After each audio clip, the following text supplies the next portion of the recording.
Vamos al grupo número 5, vamos a realizar la entrega número 2, que estamos conformados por Mariana Gómez, Gustavo Figueroa, Pablo Ortega y María Camila Ruiz. En primera instancia, tenemos la estabilidad del talud natural. En este primer paso se proponía evaluar por medio de aplicaciones geotécnicas, en este caso SLIDE, la estabilidad global del talud natural con un ángulo de inclinación de 68 grados, alargando el sistema para poder visualizar y evaluar de manera óptima las posibles superficies de falla de la estructura. El talud se alarga de forma horizontal para evitar generar otro talud de evaluar. Este modelo, al estar en condiciones naturales, no presenta ninguna sobrecarga, corte o estructura de contención, y además de esto, en el ejercicio académico se desprecia en este caso la presencia del nivel freático. Esto con el fin de poder evaluar el comportamiento del suelo sin otros factores que lo afecten.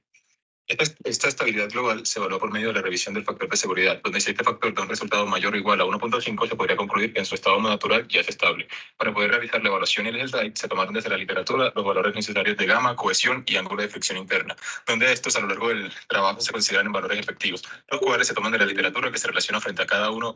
Además, es importante tener en cuenta que en toda la profundidad del talud se usa el mismo tipo de material, sin llegar a estratificar este mismo. En este caso, no se cumple el factor de seguridad al dar un resultado de 0.883, por lo que se debe proceder a estabilizar el sistema. Para esto existen varios métodos, los cuales a continuación se expondrán. Como se comentó en el anterior apartado, para buscar la estabilidad del talud, el primer paso fue modificar la geometría de este. Para esto se planteó un corte en banca tipo terraza, donde el ancho se toma como 3 metros, con un ángulo de inclinación desde la horizontal en la parte superior a la banca de 46,97 y uno de 49,28 grados en la parte inferior. Este presenta las mismas condiciones pasadas, donde no hay sobrecargas, estructuras ni nivel freático. De igual forma, el suelo cuenta con las mismas condiciones de gamma, cohesión y ángulo de fricción. La estabilidad a cumplir sigue siendo de 1.5, en este caso la estabilidad sí se cumple, ya que se obtuvo un factor de seguridad en la superficie más crítica de 1.5. Es importante recalcar que el programa SLIDE arroja el factor de seguridad menor, es decir, el de la superficie que mayor posibilidad de falla tiene. Sin embargo, ese se puede programar para que muestre todas las posibles fallas, y al hacer esto se observó cómo todas las superficies cumplen.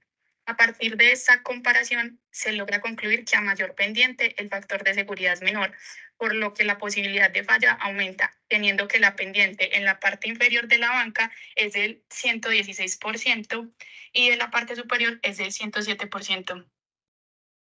En la tercera etapa de estabilización del proyecto se presentará la necesidad de construir una estructura de contención, en este caso de gravedad, debido a que es un talud de suelo blando y de poca altura. Para realizar un estudio de estabilización de taludes en fenómenos de estado último y de rotura de masas en el suelo, en esta parte se tendrá en cuenta agentes externos, tales como la sobrecarga, teniendo en cuenta que en la banca va a haber una carretera y en la parte superior del talud estará construida una casa.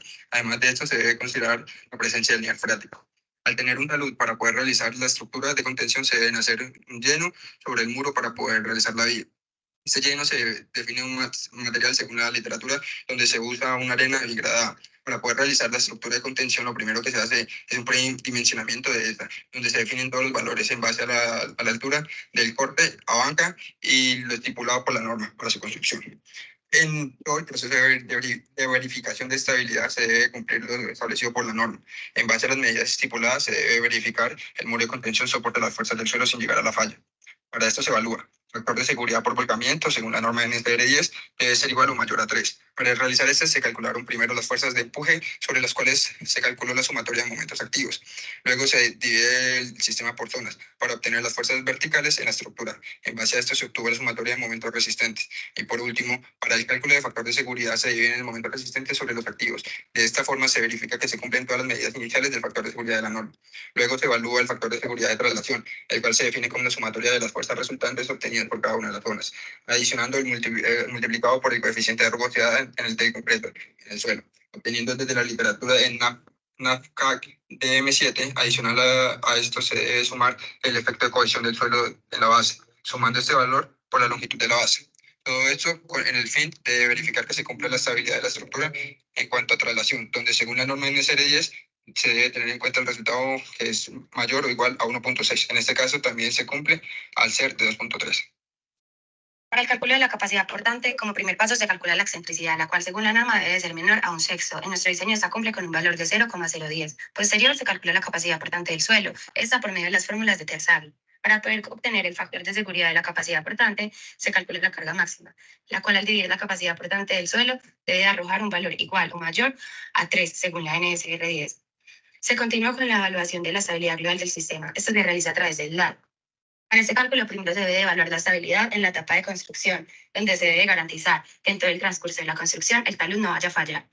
En segundo lugar, se realiza un estudio de estabilidad global, cuando la estructura ya está lista. En cada uno de estos estudios se cumplió el factor de seguridad de 1.5 en todas las superficies de falla, incluyendo las que el programa consideraba como las más críticas. Para garantizar y verificar los cálculos obtenidos, se utilizó el programa GEO5, donde se logró hacer una modelación 3D del sistema, donde se incluye la estructura de contención y el talud inferior. En esta también se obtuvo que se cumplen todos los factores de seguridad. Ahora, es importante tener en cuenta que al utilizar los parámetros de resistencia al corte del suelo, C y Φ, obtenidos en los ensayos de laboratorio, se pueden originar incertidumbres en el análisis de la estabilidad de taludes. Esto debido a que las propiedades in situ del suelo pueden variar de las obtenidas en las muestras debido, entre otras, a la manipulación de estas, por lo que se opta por comparar y utilizar los valores definidos por la literatura. En base a todo lo anterior, se logra concluir que en el momento de realizar un análisis de estabilidad para el estudio de problemas específicos o de zonificación es necesario y de gran importancia el conocimiento del mecanismo y las características de falla ocurridas. El conocimiento adecuado de la zona de estudio realizado, definido y obtenido de la recopilación de información, el trabajo de campo, el trabajo de laboratorio y el trabajo de oficina, así como la geología, las propiedades geotécnicas, la topografía del talud y las sobrecargas presentes y los niveles freáticos, además de los factores antrópicos del suelo, para poder así escoger el mejor modelo a utilizar con el fin de obtener resultados confiables y de buena calidad.